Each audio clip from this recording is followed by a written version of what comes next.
ask you a very serious question, man. Do you consider yourself a sinner? Do you? You're probably gonna answer with no, which I think any sane person would answer that way. No one wants to be considered a sinner in today's day and age. Most people wouldn't want to consider themselves a sinner. Not at all. But one very common issue with today's modern society, or more or less with today's modern generation of young people, is the ever-rising popularity of casual relationships and casual sex. It is unbelievable how much this is affecting us without us even realizing the damage it's doing up here. Me, myself, I am no perfect individual. I can admit that any day of the week.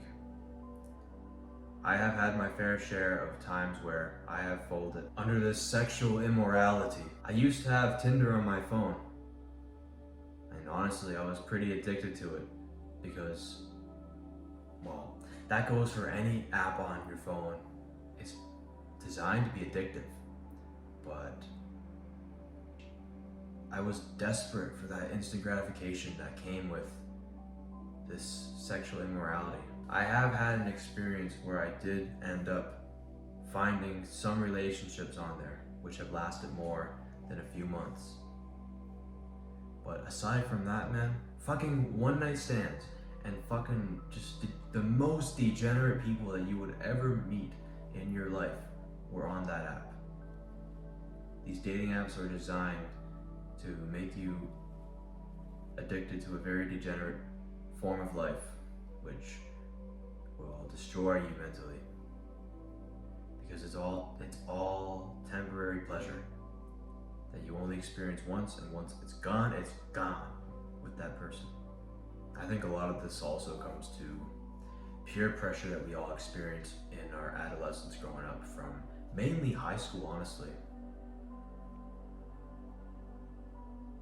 Tell me, if you're watching this video, how many of you guys felt you were peer pressured into this whole sexual immorality when you were in high school? You look around and you see everybody either in relationships, or you hang out with certain people and you find out that they got a new girl and they're banging that new girl, or you hear rumors of that some guy that's a big playboy and he's collecting bodies left, right, and center. Has that made you feel jealous? Have you had this feeling in your head where you would imagine, like, why am I different? You would think about why am I so different from these guys where they're getting this and I'm not? I gotta get after it. I have to go chase this sexual pleasure now, because everybody else is just collecting it. Fuck off, Facebook. Where was I? But yeah, that was a very big problem that high school had. Like, you would see it all happen around you so fucking fast.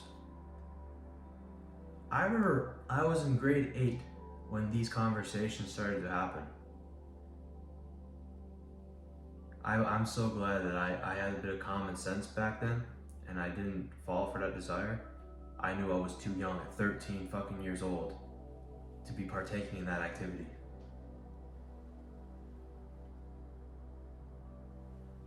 It did eventually catch up to me though.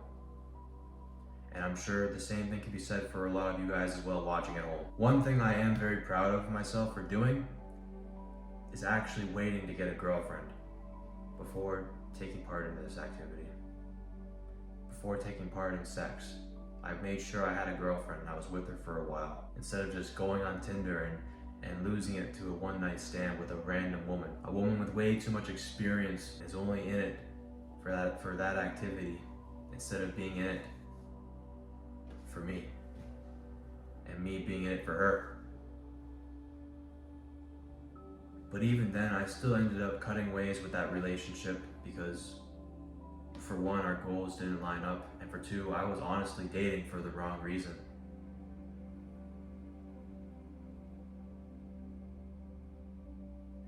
When those circumstances came into my head, like, I knew I had to make a change. But one thing I really should not have done is go for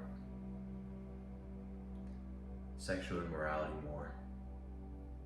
But I can confidently say that I have learned from these experiences. See, the main reason it's ruining your head, bro, is because it's fucking up the whole monogamous beliefs that we all have in North America and wherever else where you believe in Christianity. God gave us the ability to feel lust for enjoyment within a long-term relationship, within marriage. But you're just gonna go like, oh yeah, new girl like this. Swipe on the fucking screen, get the swipe box, so there's a girl there, a new girl every time you swipe. Oh man, I got a new girl lined up. Woohoo!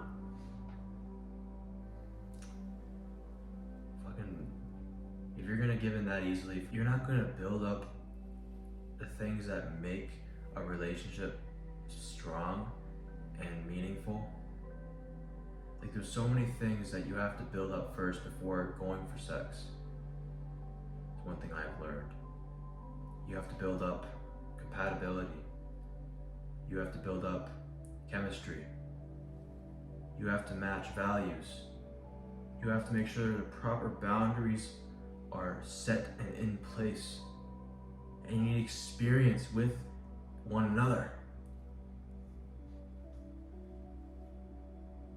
You gotta build this fucking bond before jumping into something like that. Because at the end of the day, intercourse is nothing more than just creating life. And when you create life, you bond with that person on an extremely powerful level. But let's say you and some other chick just meet on a dating app, or you guys hook up, and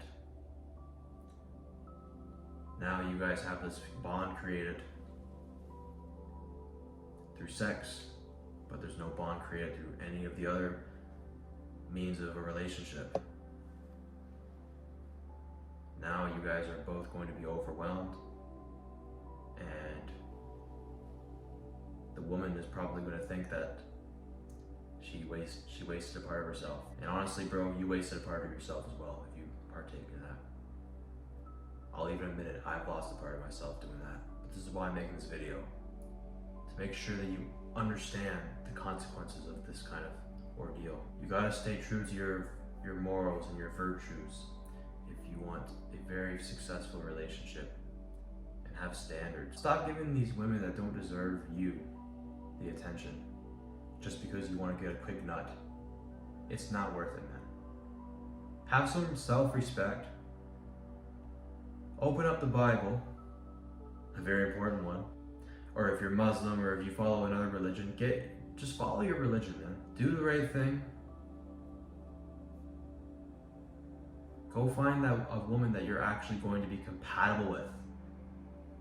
You're gonna have more sexual desire and more sexual pleasure with a woman that you're actually going to respect, a woman that you choose, that you actually want, and most importantly, a woman that chooses you. Makes all the difference. Yeah, these girls on Tinder might look hot, but where are they tomorrow? Like, seriously, are they coming back to you? Do they actually respect you? Do they love you? A lot of people complain that dating has gone to shit. Yeah, no wonder. People are skipping all the necessary steps to making a relationship actually work in their favor and work in their partner's favor. There's a whole lot of confusion because now everyone's sexual energy is just being wasted, and after it's wasted, they just don't feel a need because now they don't have any other kind of bond with that person. You're just associated with the sex, and that's it. And these girls don't want to be just associated with sex. If they only associate you with sex, and they actually have respect for themselves, then they're not gonna marry you, bro. They're not gonna look at you. Women that actually want to be taken seriously are not gonna be stuck out here playing these fucking games. Build up the relationship properly. Make sure you check off all the boxes of this. If this is the person I want, is this the person I can see myself building up an empire with? Is this the woman that can take care of my future kids? You know what I'm saying, man? Like, can this woman transfer over to a mother and take care of kids and raise them? Playing the fast game on Tinder will only allow you to find a very limited selection of women that 9 chances out of 10 don't have these values. And if they're on Tinder and they only care about one thing, and if they only care about sex, or one night stands or flings or whatever you want to call it, they don't have those values that a wife has. Do you really want to meet your wife online? Or do you want to meet your wife in person? Doing an activity that you both collectively enjoy. Which one sounds better? I think the in person sounds a lot better in my opinion. And I think that by having all these positive things going, having all these positive things to say to one another, having this powerful bond together will mean less broken relationships, less broken families, and most importantly, less broken children. The next generation will thank you so much for saying no to sexual immorality.